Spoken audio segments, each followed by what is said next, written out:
ये कहानी है मेघा की। मुंबई के एक पुराने सन्नाटे से भरे फ्लैट में रहने वाली मेघा एक इंटीरियर डिजाइनर थी।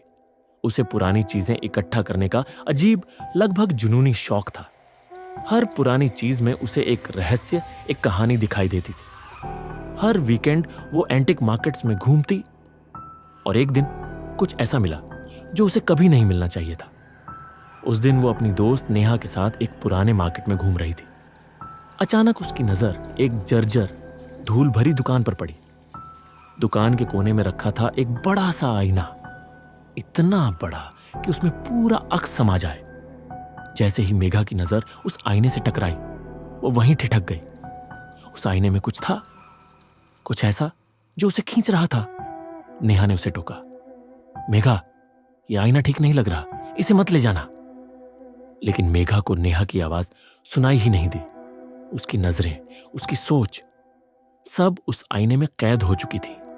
आईना देखने में बेशक खूबसूरत था, पर उसके फ्रेम पर अजीब सी खुदाई थी, जैसे कोई मंत्र उकेरे गए हों, शायद किसी आत्मा को कैद करने के लिए। उस रात जब मेघा ने वो आईना अपने घर की दीवार पर टांगा, तभी से डर ने उसके जीवन में कदम रख दिया। रात को उसे अक्सर लगता कि कोई उसे घूर रहा है। आईने में उसका प्रतिबिंब उसकी हरकतों से कुछ पल देर से हिलता।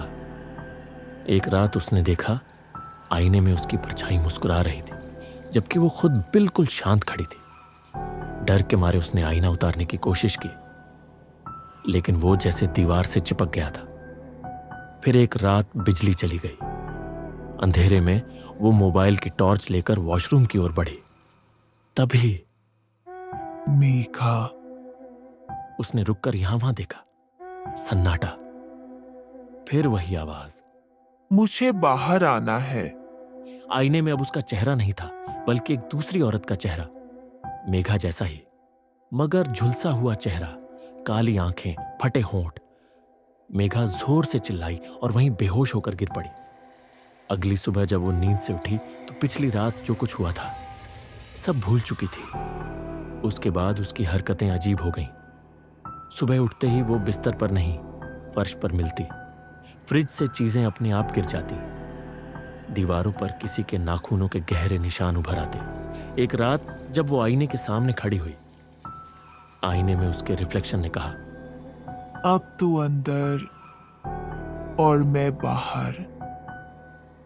और अगले ही पल अंधकार। अब जो लड़की उस फ्लैट में रहती है वो दिखने में तो मेघा जैसी है, लेकिन उसका व्यवहार बदल गया है। पड़ोसियों का कहना है कि वो रात भर आईने से बातें करती है। नेहा ने यह सब नोटिस किया। वो डर गई और तुरंत मेघा के माता पिता को फोन करके बुला लिया। जब मेघा के मां बाप ने उसकी हालत देखी, वो परेशान हो उठे। उन्हें समझ नहीं आ रहा था कि क्या करे। तभी नेहा ने बताया, जब से हमने वो आईना घर में लाया है, तब से ये सब हो रहा है। उसी पल मेघा के पापा ने वो आईना उठाया और पास के सुनसान जंगल में ले गए।